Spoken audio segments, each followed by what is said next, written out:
All right, welcome to Logan Reads News for today, Saturday, May 27th, where I go through some of CBC's stories and then we'll talk about them a little bit. So one thing to note is that these are all going to be things that CBC labels as news, not as editorial. So these should be free of opinions. They should simply be the straight facts. At least that's what I was taught when I took journalism class. So here we go. We're going to start with one of the CBC World News stories. In Florida, a polarizing DeSantis draws a strong response from critics and supporters. Laws and changes reflect priorities of governor running to be Republican nominee. Of course, DeSantis announced that he's going to be running for the U.S. to be U.S. president. And so here we go. All right, warning, this story contains language some readers may find offensive. I haven't read this article yet. I've kind of breezed over it. So I don't know what language they're referring to here. So we'll see when we get there. Anytime Will Larkins leaves the house, the soon-to-be college student has a long, hard think about what to wear. In the suburban Orlando community of Winter Park in Central Florida, Larkins says that at times it can feel unsafe living authentically as someone who identifies as gender fluid. The threat of violence is very real, very scary, says Larkins, who uses they-them pronouns. In some public spaces, they say appearing too queer can be risky. I was walking with my sister down my own street, and a car pulled up next to me, rolled down the window, and someone screamed out the window, "Censored. You. Censored."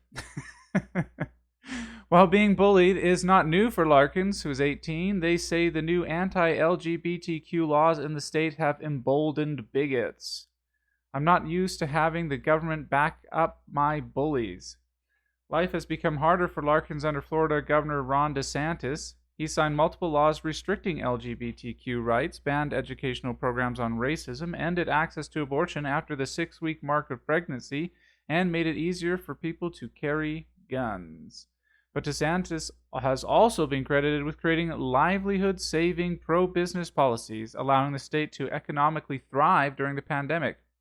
Now that DeSantis is officially running to become the Republican nominee for the U.S. presidential election in 2024, voters can examine his time as Florida's governor to get a better sense of his priorities. And while his campaign is just beginning, and he's yet to roll out his formal policy pitches, Florida serves as the initial blueprint for how he operates. In this moment, in Florida, DeSantis is widely seen as a polarizing figure, eliciting a strong response from both critics and supporters. I can't really speak to that. I'm not from Florida. I don't really know a lot about what's going on in Florida, so I can't say how people respond. Although I can imagine that some of his things have been divisive. So a different COVID strategy. DeSantis has been able to bring about so much change at such a fast pace for a fairly simple reason. He and his party won big in Florida's 2022 midterm elections. DeSantis earned a second term as governor by beating his nearest opponent by nearly 20 points. Voters elected enough Republicans to give him and the party a supermajority in the state house, which makes it a lot easier to pass laws. I would say the reason for success on his re-election bid was absolutely how he handled COVID and how he opened the stores as quickly as he did, says John Louise, owner of Zeno's Boardwalk Sweet Shop, a small chain of candy stores in popular tourist areas. Louise's is a third-generation candy maker who also owns a factory in Daytona Beach that produces saltwater taffy and ice cream. I'd like to be friends with this guy. I think saltwater taffy is pretty good, and so is ice cream. He definitely saved our businesses, Louise has said of the governor. During the pandemic, Louise has defied the odds by growing his company. He went from 4 candy shops across the state to 10. Demand surged after DeSantis lifted COVID-19 restrictions, and tourists rushed back to the state. Despite intense criticism from public health leaders, Louise thinks that the governor made the correct call. Back then, it was the crazy thing to do, and it ended up being that he was right. To be on the right side of what I feel is the right side of history, on this one felt really good. In past elections, Louise has said he usually supported Democrats, but in 2022 he decided to back DeSantis, the Republican, because of his pro-business policies. It's hard not to pull for someone like that, someone who did such a solid for you. That's a feel-good story there for a candy shop owner. Got to expand because Florida wasn't so restrictive. All right, I am proud he is from Dunedin.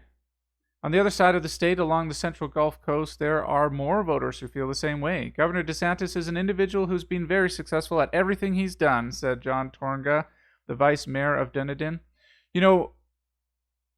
This sort of claim, very successful at everything he's done, I have some doubts. I don't really know, but it's very unlikely for anybody to be successful at everything they do. But, you're saying nice things about somebody, so that's a nice thing you can say. The city has deep Canadian connections and is perhaps best known as the place where the Toronto Blue Jays play their spring training games. It also happens to be where DeSantis is from. I oftentimes don't like to use the word proud, said Tornga, but I'm proud that he is from Dunedin. Who wouldn't be? Who couldn't be? Tornga would not explicitly say whom he plans to support for president because his city council position is nonpartisan. But he thinks DeSantis is doing a good job managing Florida's finances and keeping the state safe through his immigration and security policies. Any criticism of the governor's social policies, he said, is typical political pushback. There are some laws that may get put into place that some people will disagree with. That's always going to be the case. And that sure is true.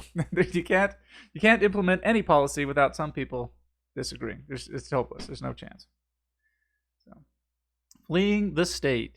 It is a mistake to dismiss concerns over Florida's laws targeting marginalized communities, according to a wide range of DeSantis' critics, partly in response to changes about how Black history is taught in schools and the banning of diversity, equity, and inclusion programs. The National Association for the Advancement of Colored People, the NAACP, issued a formal advisory against traveling to the state. Wow, I did not know that. That seems pretty severe.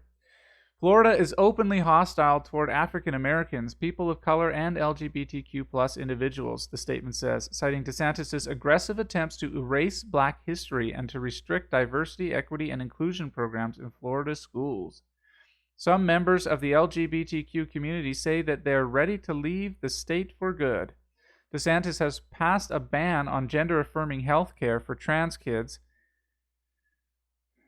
and new restrictions for adults. Patients over the age of 18 are required to seek written consent from 2 medical oversight boards in order to obtain some elements of gender-affirming care.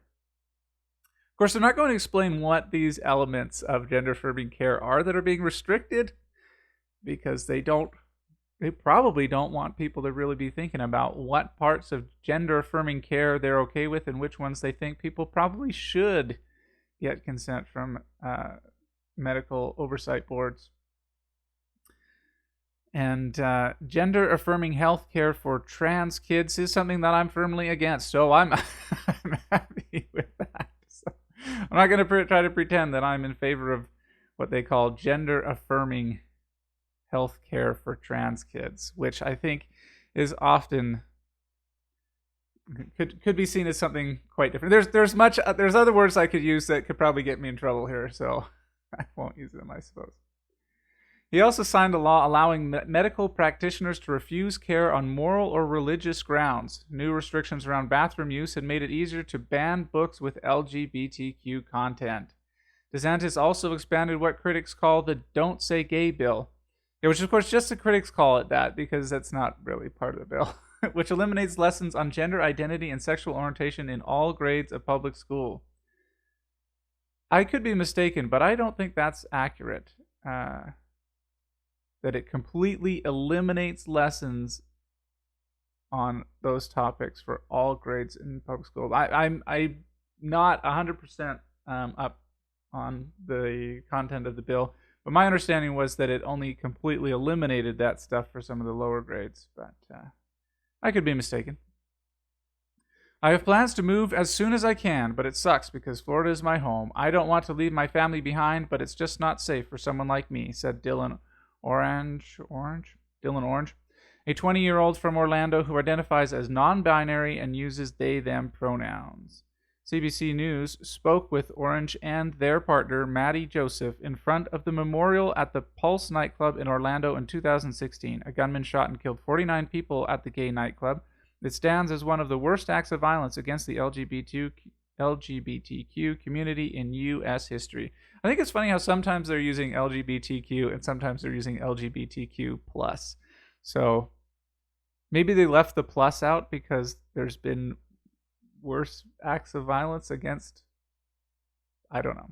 I have some doubts, but that there's specifically people targeting some group that's somehow identified in the plus, but not identified in these. Anyways, seeing what DeSantis did with Florida, we don't know what's going to happen if he has the power over the whole United States, Joseph said. Disney drama. Now, I actually have read this portion, and they leave a lot of details out on this one. Florida's largest employer, the Walt Disney Company, has become one of the governor's loudest critics. After being pushed by employees to speak out, Disney irked DeSantis by criticizing the Don't Say Gay bill. It's triggered a back-and-forth legal fight with massive economic consequences. Disney announced it's canceling plans to invest more than $1 billion in a new campus, which would have created 2,000 jobs. Florida needs Disney, maybe more than Disney needs Florida, said Richard Fogelsong, a political science professor at Rollins College in Winter Park and author of Married to the Mouse, a book on Disney's relationship with Florida. Fogelsong said there's a lot to learn from DeSantis' fight with Disney. Mainly, it shows that he's willing to abandon traditional Republican positioning, which helped carry him to an overwhelming victory in 2022 in favor of a divisive fight. Historically, it's been a pro-business party in favor of low taxes and reducing government regulation. That is really what Walt Disney World represents, Fogelsong said. But he's pursuing a different strategy, a culture war strategy. We'll see whether that works out for him or not. So, funny thing with the Disney situation is that Disney in Florida has its own special little state around Disney World, where they get to control a bunch of laws and regulations that otherwise they wouldn't get to control. And that was granted to them by the Florida government some time ago. And DeSantis has worked to revoke that special corporate privilege that Disney had. So it is an odd thing that why would someone who is anti-corporate power be upset about Disney losing its special corporate rights that nobody else gets, or special corporate privileges that nobody else gets? I don't know. I don't really know why anyone would be upset about that, except that they don't like Ron DeSantis, and therefore Ron DeSantis must be doing something wrong when he's taking away special corporate rights. Now, I'm not sure that that's what Richard Fogelsong is saying, because I don't know what else he said. DBC gets to pick and choose what they put here, so I'm sure that he talked about that special political state there. Anyways, Disney's got a weird situation there, and I think Disney is biting the hand that feeds them. Now, Florida may need Disney real bad, too. I don't know the financial situation there, but anyways, I think that Disney's in a tricky spot, and I don't believe that Disney World should have had the special state that it had anyways. So I think that should have been taken away. And I think that anybody that is anti-major corporate power should have been against it too. All right, on to the next story. UK police in spotlight for not charging alleged Ontario poison seller. Now, I haven't read this. I don't know what this story's about. I just saw the headline and thought that was interesting. Coroner's inquest probing student. Okay, I'm not going to watch that video. Okay, warning. This story contains distressing details. Well, it's about someone selling poison, so... And probably not rodenticide or something for use to kill mice and rats. All right, a British coroner on Friday urged police near London to wrap up their investigation into a student's 2021 self-ending of life amid authorities' renewed scrutiny of an Ontario man's controversial website.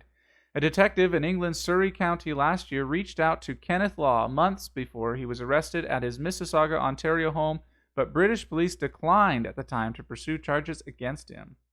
Law is accused of selling a toxic substance online to at-risk individuals in multiple countries. Police in Ontario's Peel region charged Law this month with 2 counts of counseling or aiding self-ending in connection with deaths in Toronto's suburbs. The Surrey coroner is probing the death of 22-year-old Tom Parfett, whose self-death was has been linked to a new, now defunct site run by Law. I don't know if I'm censoring myself properly to not get more brutally censored on YouTube. On Friday, the detective who looked into Parfet's death was scheduled to testify at a coroner's hearing. His appearance was called off at the last minute since the coroner is still waiting for evidence from police, the coroner's office said. Surrey police need to be the subject of an inquiry that looks at why they didn't stop these deaths sooner than they did, Parfet's father, David Parfet, told reporters outside the coroner's court on Friday. His son studied philosophy at St. Andrews University in Scotland and was an avid soccer fan. His body was found in a London area hotel room in October 2021 near packaging marked Time Cuisine, according to the undated police statement seen by CBC News. Time Cuisine was a website run by Law selling 99.999% pure sodium nitrate, a compound which can be deadly when consumed in highly concentrated form. Even after Law understood that the police were investigating him, he continued to sell the poison, David Parfet said. Coroner Darren Stewart demanded Surrey police conclude their investigation by June 2nd. Stewart is expected to wrap up his inquest on June 23rd. Surrey police on Friday declined to comment. Surrey Police Detective Constable Lloyd Ives wrote in a statement that around October 2022, he emailed Time Cuisine asking for information about the order, but never heard back. An archived version of the site suggests it sold packets of sodium nitrate from 2021 until the past March. In April, the Times of London first reported Law had been sending the substance to vulnerable people around the world. Sodium nitrate is considered a reportable poison in Britain, meaning vendors are required to report suspicious sales to authorities. In Canada, sodium nitrate sales are not regulated, since the substance, typically in diluted form, is often used in food preparation. In a separate case in 2022, Surrey police appear to have decided against pursuing an investigation into Law because his website didn't look suspicious. Another Surrey coroner's report following the suicide of Neha Raju, 23, was sent to a Mississauga post office box tied to Law. The exact cause of Raju's death is redacted in the report, but the coroner noted the substance was available online. In a recent email to CBC News, a Surrey police spokesperson didn't name Law, but said officers reviewed the website used for the purchase, which is based abroad, and contacted the seller, but at this time there was no evidence items on that site were being advertised or knowingly sold for the purposes of self-ending. Yeah, so that's the trick, right? Sodium nitrate is a substance that's used in food preparation. So we can't completely restrict its sale, right? But we probably shouldn't be selling it as a poison for self-ending, right? That's not something I would support. So there's a trick. There's a funny little gray area there where we need to be allowed to sell the stuff, but we need to not sell the stuff with the intent of harm. In Ontario, Peel Police have said they're working with law enforcement agencies around the world in connection with 1,200 packages sent to 40 countries. In late April, Canadian authorities sent their counterparts abroad the names of potential victims through Interpol. Britain's National Crime Agency and authorities in Italy and New Zealand have all confirmed their involvement in the probe. Police in several Canadian cities, including Toronto and Regina, are also reviewing previous sudden death investigations for any ties to Law. Peel Police Constable Sarah Patton told CBC News on Friday an update in the case would be coming soon. We appreciate the public's patience and understanding as we continue this investigation, Patton wrote in an email. The law firm Hennian Hutchison Robitaille, whose lawyers spoke on Law's behalf in court this week, declined to comment on the investigations abroad. Law remains in custody pending a bail hearing. He has denied all allegations against him. The charges have not been proven in court. Law is set to appear in Brampton, Ontario courtroom via video link next Tuesday. Now, here's a funny thing. So in Canada, we have this thing called MAID, Medical Assistance in Dying, where doctors are not only allowed, but are in many cases compelled to provide a death for an individual. Now, there are conditions on what that individual needs to be going through, but there it is. So Canada, as a government, has decided that self-ending is appropriate in some circumstances, completely 100% acceptable, and in fact forces doctors to do it. Well, not for themselves, of course, but forces doctors to aid other people in self-ending. And then they get upset when somebody is helping someone in self-ending. So I don't really know what is going through the lawmakers' heads here. I'm not in favor of it. So I'm opposed to both of these things. That whether you're selling poison for people to use on themselves, or you're having doctors help people, I think both of those are inappropriate, and it's just odd to me that the government is pursuing action against one person who is aiding someone who is giving aid in dying, and promoting someone else doing it. So, anyways, this is a weird situation that the government has got itself in. I don't know why a government that takes the position that aid in dying is appropriate and so necessary that doctors must perform it can also take the position that aid in dying, when you sell it on the internet, is somehow morally reprehensible and therefore must be banned. I don't understand how they can come to that situation. All right, moving on to the next spot. Heading to British Columbia now. We're going to Canadian stories here for the next three. Would you pay $800 a month to live in a closet? In Vancouver, that may be all you can afford. Better believe that. Housing experts and renters say supply of affordable rental homes in Metro Vancouver is out of control. It's not just Vancouver, by the way. It's a lot of places.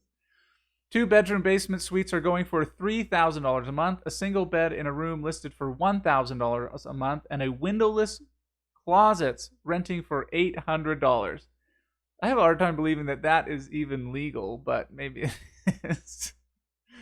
Because in BC, to be qualifying as a bedroom, and therefore for someone to be supposed to be living or sleeping in it, it needs to have a window and a closet. So this seems odd that people would be able to advertise. I guess they just advertise they're renting out a closet for $800, and then what you do with it is your business. Anyways, expensive rent in Metro Vancouver is nothing new, but renters are searching for a home in the region say that listings they're coming across have reached a whole new level of absurdity. It's out of control, said Laura Herbert, 48, who is trying to find an affordable home for her adult son who has a brain injury and lives off $1,400 a month in disability payments. Yep, that's probably tough.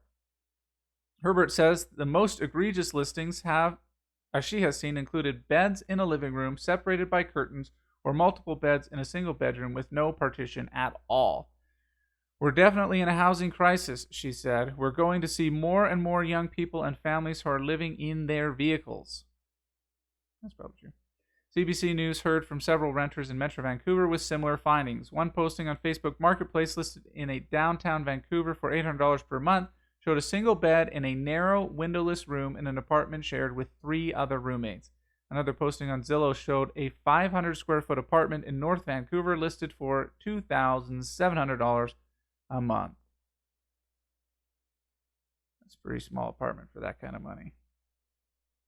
A very, very hard place to be. The data supports Herbert's findings. The latest numbers from Rentals.ca, a service that lists rentals across the country and provides monthly reports that examine the cost of those units, show the average price of a one-bedroom in the city of Vancouver at $2,787 per month, the most expensive in the country. Wow, Vancouver has taken the crown. Paul Dannison, the content director of Rentals.ca, says the prices have been climbing for years and show no signs of abating. Well, and with interest rates having climbed so rapidly, rents are going to continue to go up to compensate for that for the landowners that have mortgages and loans to pay on those buildings. They have to raise those rents. And in BC, there's restrictions on how much you can raise the rent. They have those rental restrictions, and most landlords that I'm aware of will always raise the rent the maximum allowable amount. That's just the system. And that does not keep up with the cost of inflation, at least the last few years.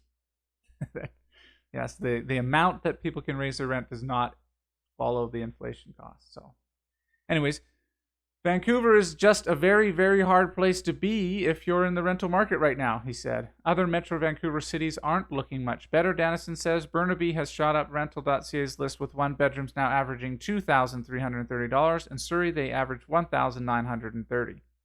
So one thing too about the rentals is that when you have rental controls where there's a limit to how much you can raise the rent, when someone brings a new property onto the market for rent, they want to price that as high as they can because they know they're not going to be able to increase it. So they may even be willing to not rent for several months and just say, this is the price, and I'll wait until somebody takes it. Because they may never, if they lower that price, they may not be able to earn that money back. And of course, they have to pay their mortgages and stuff. I'm not a landlord, so I'm not right in this situation.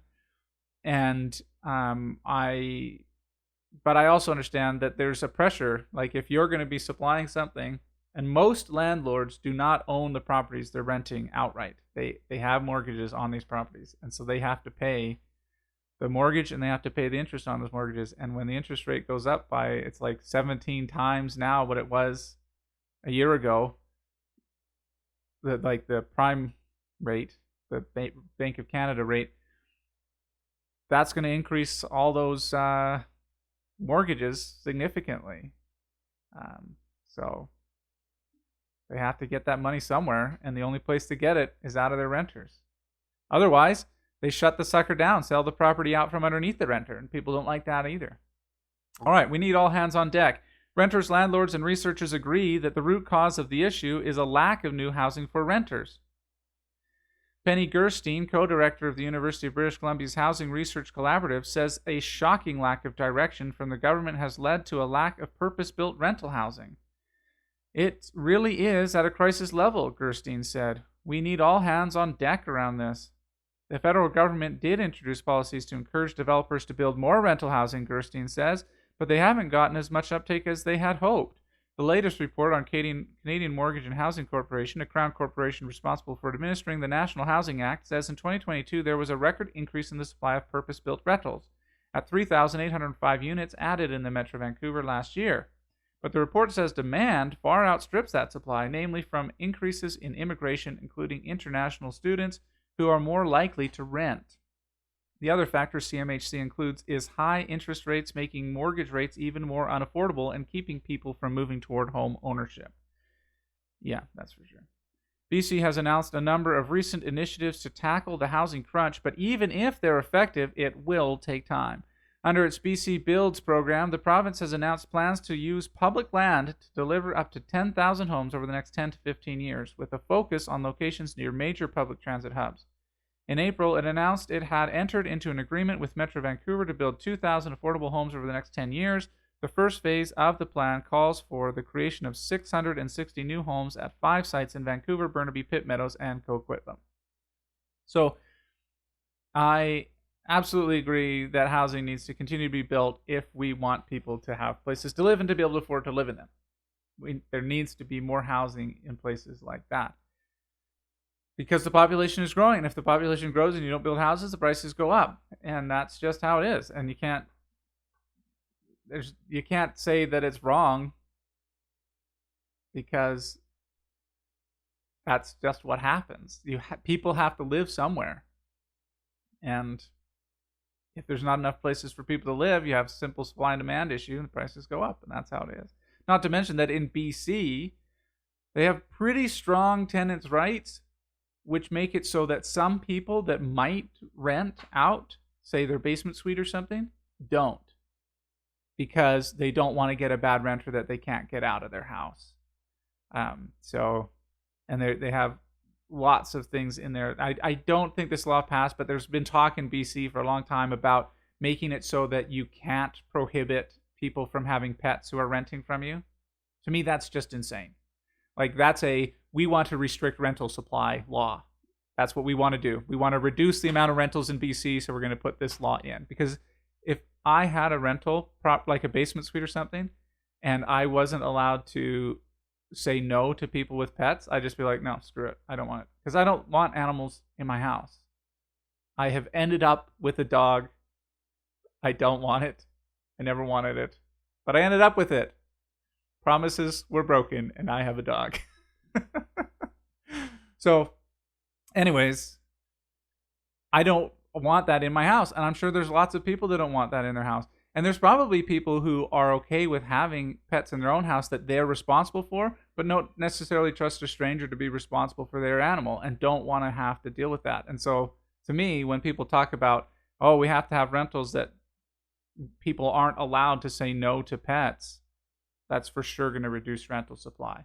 It won't necessarily reduce rental supply in things like purpose-built apartment buildings that are for rentals, but it will reduce in things like basement suites and garden homes and things like that.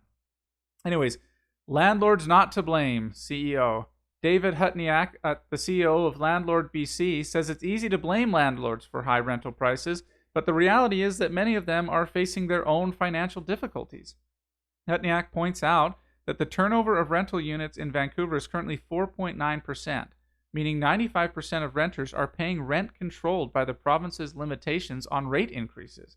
Meanwhile, landlords have had to deal with higher interest rates, inflation, and economic impacts from the pandemic. Rental housing providers are faced with the harsh reality that their costs to provide that housing are increasingly out of control, he said.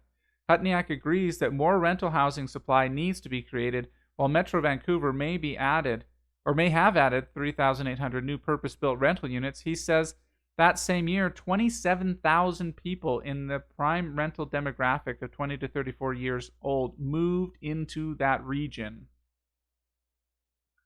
Yeah, so that's crazy. So that basically means that in each one of those units, you got to get 9 people just in that one demographic. You got to fit 9 people into those 38 new purpose-built rental units. I have a pretty hard time believing that, I guess not quite 9, because that's almost 4,000. I was thinking 3,000 to 27. But yeah, that's more than 6 people have to get in each one of those rental units. I have some doubts that's going to fit.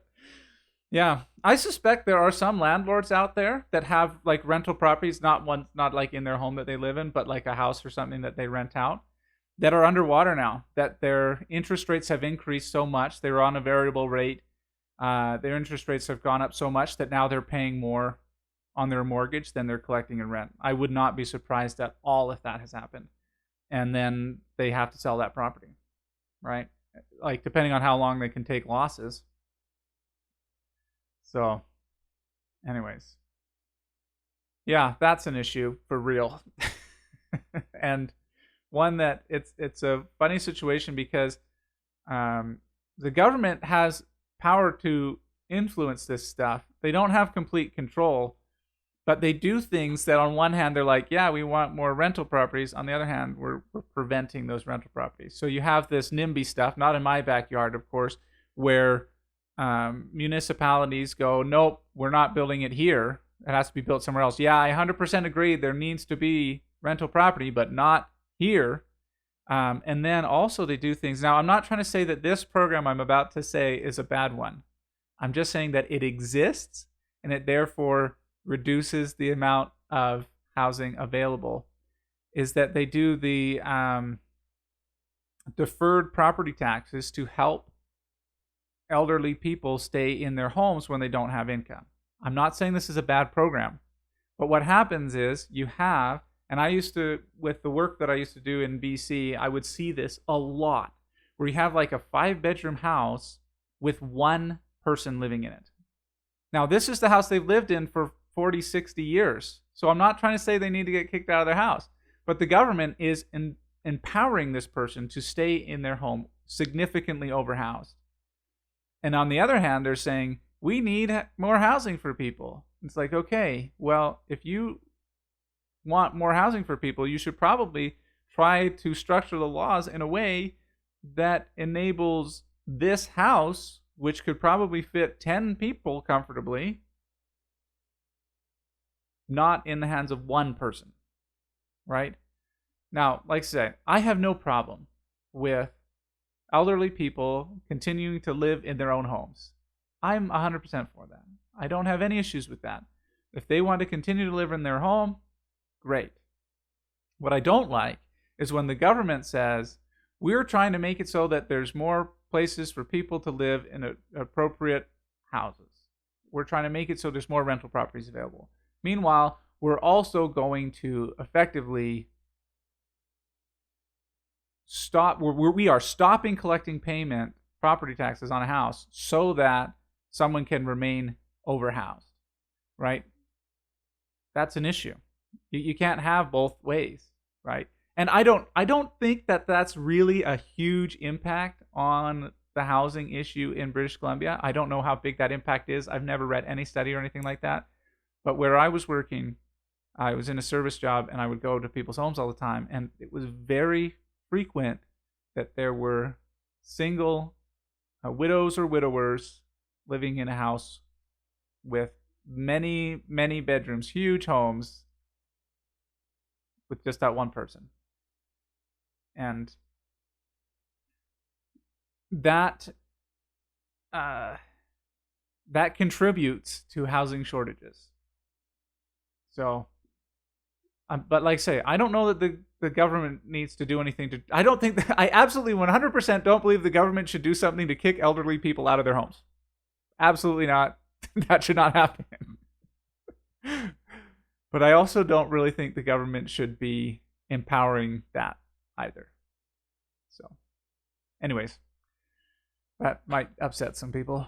Moving on to hockey. Canadian fans may not love the Stanley Cup matchup, but it's good for the game. How growing the game of hockey can boost the salary cap and help your favorite team succeed. Oh, this is not how I expected this article to begin based on the I didn't think they were going to go the salary cap angle. Anyways, when you think of a dream hockey matchup, you're probably not thinking Florida-Dallas or Las Vegas. It's certainly not what many Canadian fans were hoping to see in the Stanley Cup final.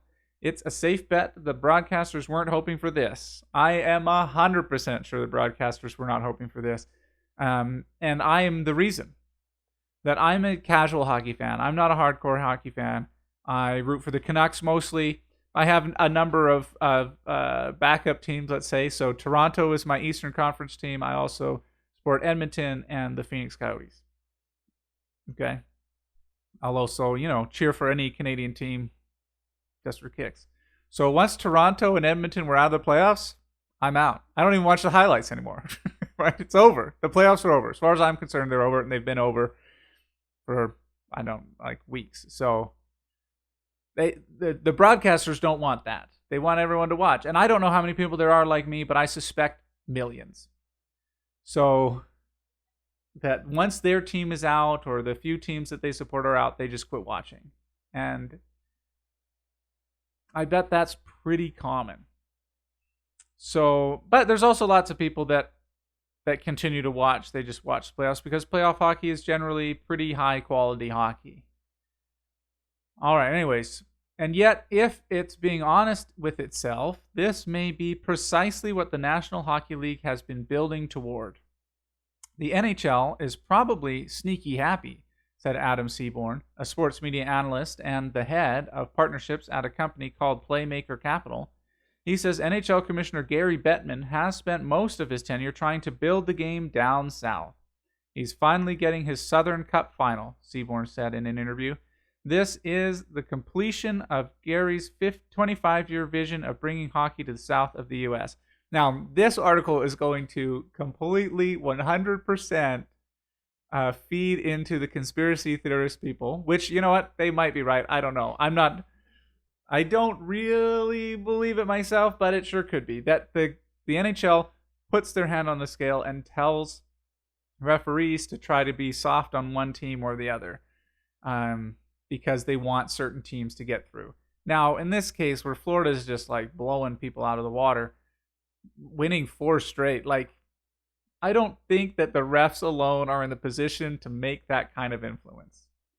But I do actually think there's a lot of people that believe the opposite of what this article is implying, is that there's a lot of people believe the NHL has been intentionally trying really hard to get these smaller teams in large population centers without as big fandoms, trying to get them into the Stanley Cup final for a long time.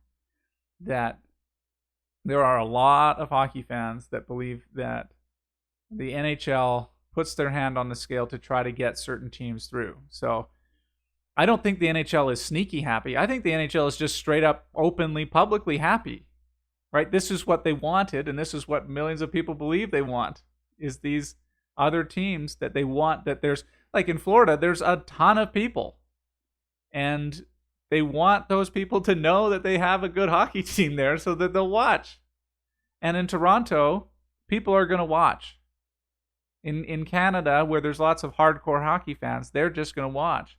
There's probably a higher percentage of the market in Canada that's hardcore hockey fans that are going to watch whether their team is winning or not, as compared with in Florida, right? In Tampa Bay and Orlando. Like, these places, they need the teams to do well more than Toronto does, right?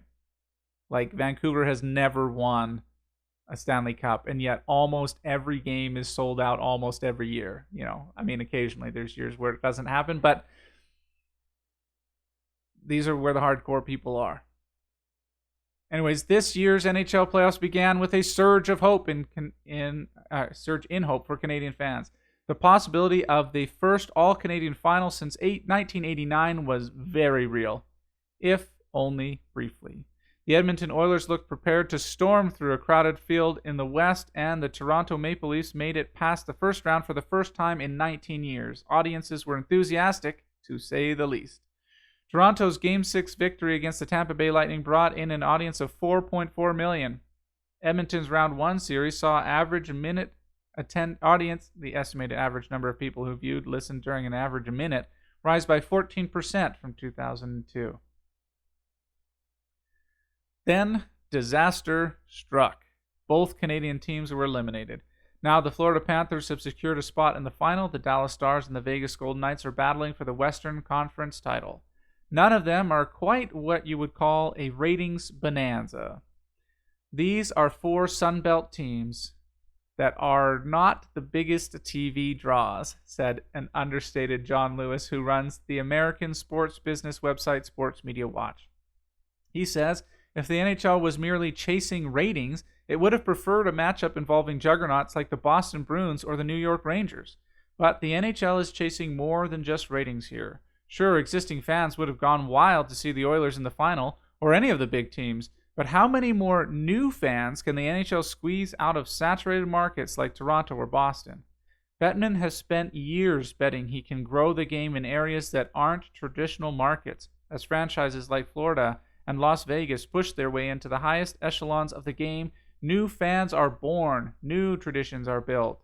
In cities where it's happening, it's 100% a home run, said former NHL player and host of the wildly popular podcast Spittin' Chicklets, Ryan Whitney.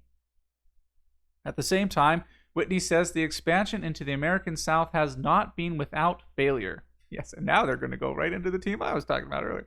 The NHL franchise in Arizona is on the verge of imploding. It plays in a tiny local college rink. Yeah, that is so sad because they built such a beautiful place for them. Anyways, I've been to the place they used to play, which was great. I can't remember what it's called, Sun Arena or something. Local college rink draws fewer fans than most AHL teams in Canada, and the city has voted down a proposal to build a new arena. Yeah, sad story. So I used to live in Glendale. which is pretty much where the Phoenix Coyotes used to play. And most people there didn't realize they had an NHL team there. Like, they just didn't even know. In fact, they knew about this big place, the arena, and they got this whole big mall built around it. When at the time, when I lived there, that's where the Coyotes played. And people knew about the place, and they went to the mall, and they didn't realize that the Coyotes played there. There were like huge banners and stuff of Coyotes players and things, and people didn't even know there was an NHL team there, and they didn't know what the arena was for. Like, how crazy is that? They didn't even know. Anyways, so to me, it's not a shock that this has happened in Phoenix based on my experience when I lived there. But even as that team totters on the edge of failure, there is much speculation about where the Coyotes could move. Obviously, Arizona's not working. Anytime you move out of a market where it's just not working and go to a place where you can build a new fan base is an opportunity, said Lewis. There is renewed enthusiasm for a bid to bring a team back to Quebec City. There are also hopes the NHL could move the team to Houston, the fourth largest city in the U.S. Expansions to Seattle and Vegas have been huge success stories for the league. Yeah, and to me, Seattle is not a huge surprise. Seattle's a huge city, and it's a place that has a wide variety of people and is really close to Canada, and so the hockey culture will spill there. So anyways, and there's probably a bunch of Vancouver Canucks fans in Seattle anyways. Vegas is also another huge place where people go to watch stuff, right? People go to watch shows and people go to places. So Vegas is a place where lots of people have fond feelings about Vegas. So it makes sense to me too that place would have success. Anyways, I can say this now that they've both been successful, of course. All right. That's led to growth of hockey in those communities, and that in turn leads to more excitement about the game, more kids taking up hockey, and more dollars being spent. In NHL jargon, those new dollars are called hockey-related revenue. At December's Board of Governors meeting, Bettman announced league revenue was expected to come in around $5.7 billion US this year. He projected the players would still owe about $150 million US to the owners after this season, as the NHL is still working its way through losses incurred during the pandemic.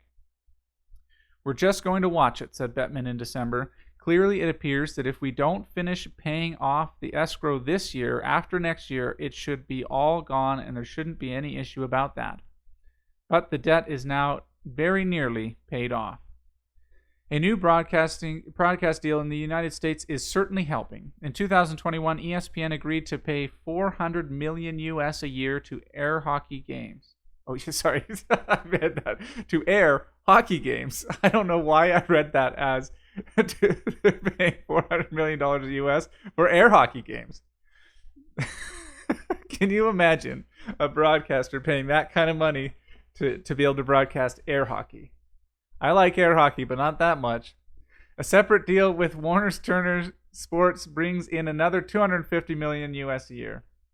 Seaborn says those deals amount to more than double what US broadcasters paid in the previous deal.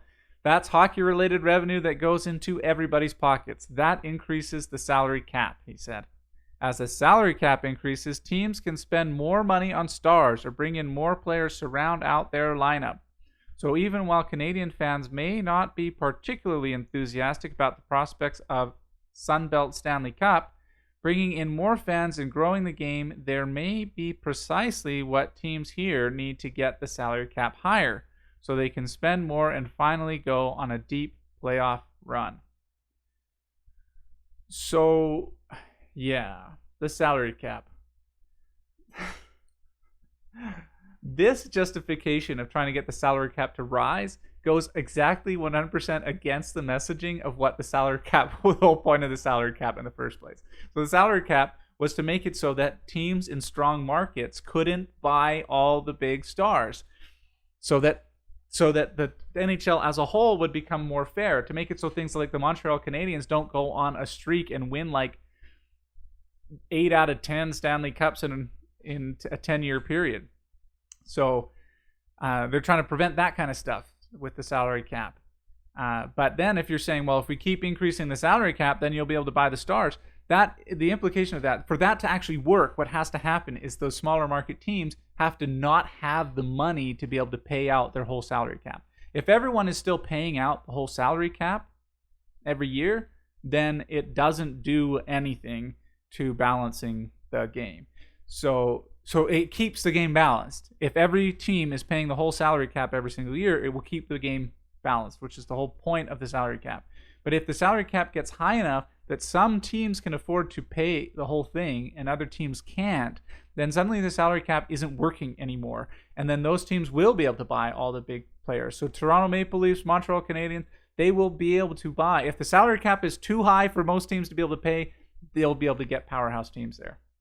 And maybe that's what fans in Canada want, but that is certainly not what the NHL wants. And so the NHL, I don't know exactly how the NHL pricing structure works, the salary cap structure works, but I suspect the NHL is going to work real hard to make sure that every team is using their whole salary cap every year.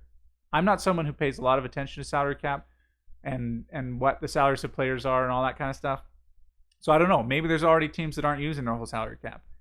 But the NHL, according to why they put the salary cap in the first place, they don't want any team to not use it all or very nearly all of it. They want every team to be able to afford to use a whole salary cap. And they want them using it. So I don't think this argument of raising the salary cap to make it so you can have powerhouse teams is a good idea. Plus, if you end up with powerhouse teams in the big markets, they're going to crush these small, vulnerable markets. And maybe you'll get a few fans to stick around in Florida. But if you have built your Florida fandom on a winning team, and then all the good teams are up north and in the big market, in the big markets, and Florida can't keep up because their fandom didn't grow fast enough to be able to pay all the big players, then that fandom is going to collapse because you don't have that generational fandom in place there. So, anyways, thinking the unthinkable, how China could change Canada's conversation about nuclear subs.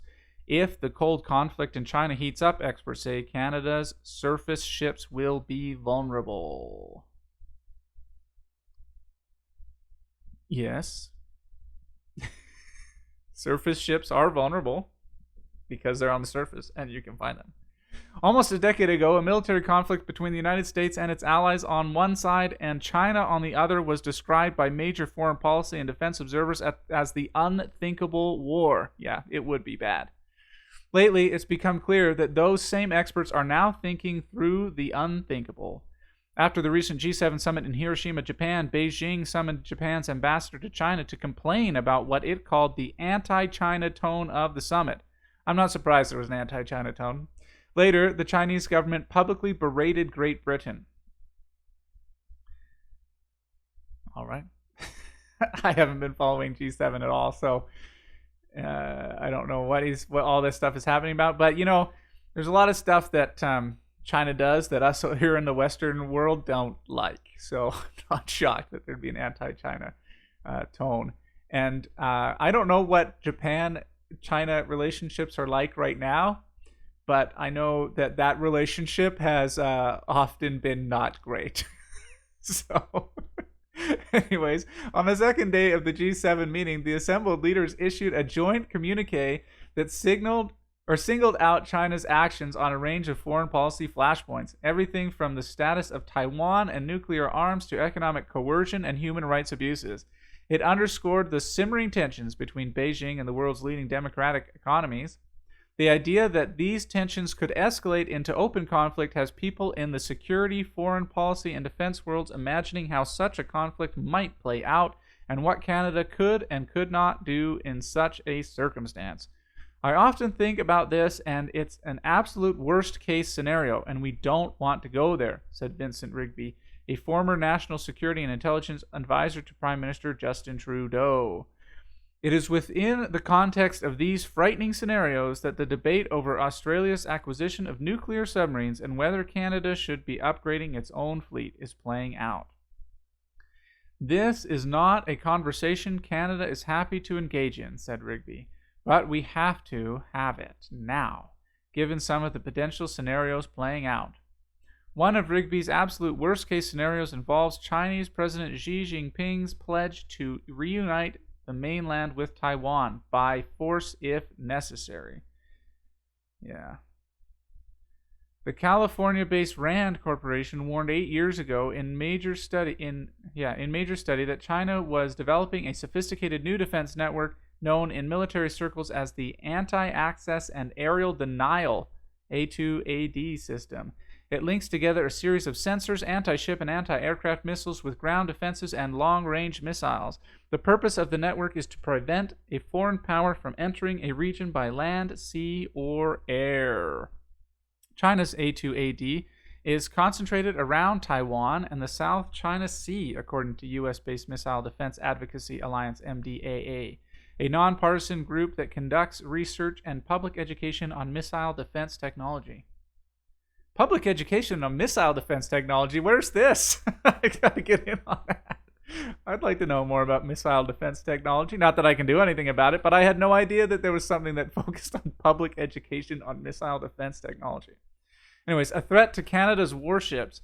The placement of the system with the range of different missiles, such as the YJ-12 and the Y-18, which are supersonic, and the YJ-21, which is hypersonic, and the YG-100 long-range ballistic, poses a considerable risk to U.S. aircraft carriers and other surface vessels in the region, including Canada's aging frigates. This regional A2AD threat also severely mitigates the ability of U.S. forces to conduct operations in the Asia-Pacific. It's probably what China's trying to do. In the MDAA, for anti-access, China relies on advanced land attack, ballistic, and cruise missiles to threaten U.S. military facilities on the islands of Okinawa and Guam. According to Rand, China's A2AD capability has been a long-standing source of worry for the U.S. and its allies.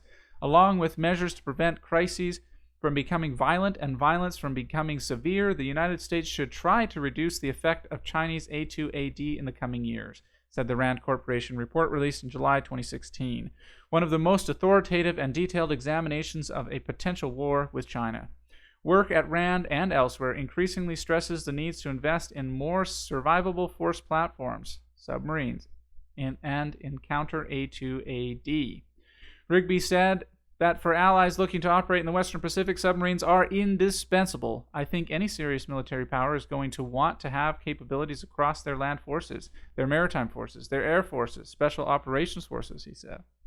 If you want to be a serious naval power, you have to have capable submarines, especially in response to the Russian and Chinese fleets, which are growing in number and capability, growing in terms of the technology. So I think it's incredibly important that Canada and all other Western nations invest in some serious submarine capability with respect to the Western Pacific. Canada is currently reviewing its defense policy with an eye to the rapid deterioration of international relations. Several weeks ago, the Ottawa Citizen reported on an internal Canadian Navy proposal which suggested up to 12 submarines would be needed to meet Canada's defense needs in the coming decades, 6 boats on each coast. Industry sources told the newspaper that such a plan would cost roughly $60 billion. That's going to be a hard pill for Canada to swallow. Retired Canadian Vice Admiral Mark Norman said the estimate on the number of submarines sounds about right if the intention is to have one boat operating in each of Canada's oceans at all times and one operating with allies, one at sea, one in port, and one in deep maintenance. It is a proposal, he said, that needs a thorough public discussion led by the federal government. I'll tell you how that discussion is going to go. We need submarines, says the submarine advocates. The public, on average, the majority is going to say we don't want to spend all that money on military stuff, and the government is going to buckle to that pressure. That's the way it goes.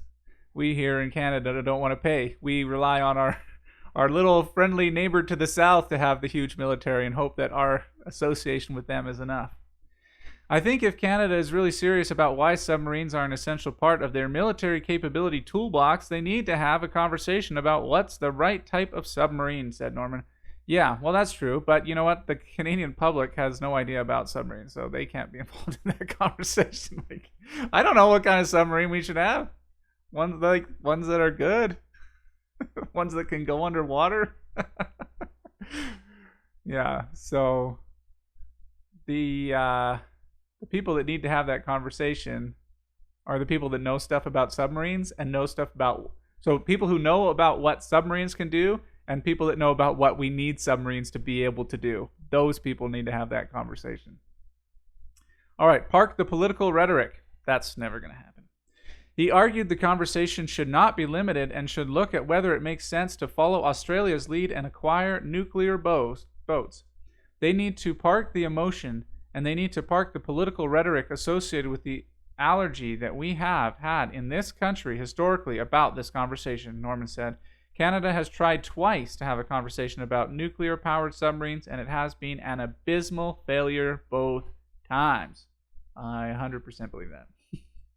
And I believe it will be a failure the next time also. The Liberal government already has flatly rejected the notion of a Canadian nuclear fleet. Well, the conversation's already failed then. In the immediate aftermath of the AUKUS deal between the United States, the UK, and Australia, which will see the three nations cooperate on military technology and help to build Australia's nuclear fleet, Ottawa said it wasn't interested in nuclear submarines. The biggest argument against such a proposal has to do with its cost and technical complexity. The price tag on Australia's plan is expected to run between $238 billion and $327 billion over the next 30 years. The arguments in favor of Canada pursuing such a capability relate mostly to the advantages nuclear subs have over conventionally powered ones. They can operate under Arctic ice. They're often quieter and can stay hidden underwater for longer periods. They're cleaner and more environmentally friendly than the current diesel-electric boats. Norman said he questions whether Canada is ready to take this debate seriously. It needs to be part of the conversation, he said. I don't believe we have the ability to have this conversation in Canada. I don't believe we have the stomach to actually commit to this type of capability. But if we're looking at this entirely objectively, without the emotion of rhetoric and politics, it'd be a pretty compelling argument as to why that makes sense for Canada. Yeah, I'm in favor of nuclear stuff happening in Canada. There's SMR, small modular nuclear reactors. I think that Canada should push real hard into that and build them all over the place. And I think there is a huge resistance to it.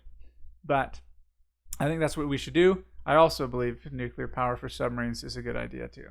So that's where I stand on it. Let's go nuclear. Part of that argument, Norman said, relates to the risk surface vessels face in the vicinity of the Western Pacific. If there is a conflict with China in the foreseeable future, it will be what some in military circles call a come-as-you-are war. Once the fighting erupts, combatants won't be able to build new warships and warplanes at the pace they managed during the previous century's world wars. Yeah, I believe that. It takes a long time to build a big ship, you know.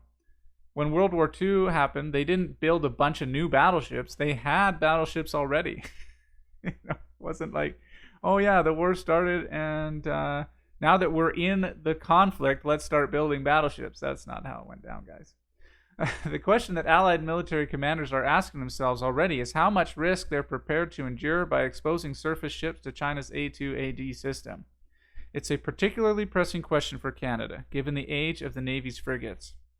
You fight with what you've got, said Norman, so it isn't a question of whether the head of the Navy or the Chief of Defense Staff would be comfortable sending frigates to the Western Pacific. If you're not comfortable sending military capabilities into harm's way, then you've got a serious problem.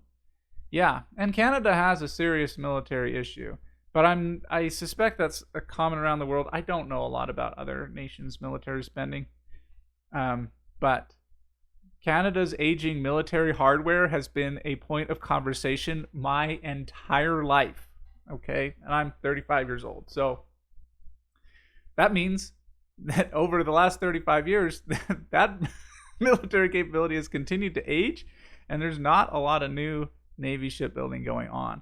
And there's a whole issue with the fighter jets and stuff that, anyways, I don't know enough about it. I've read about it, but I don't have confidence in being able to talk about it now. But anyways, if you want to know, there's a big issue with fighter jets being built for Canada.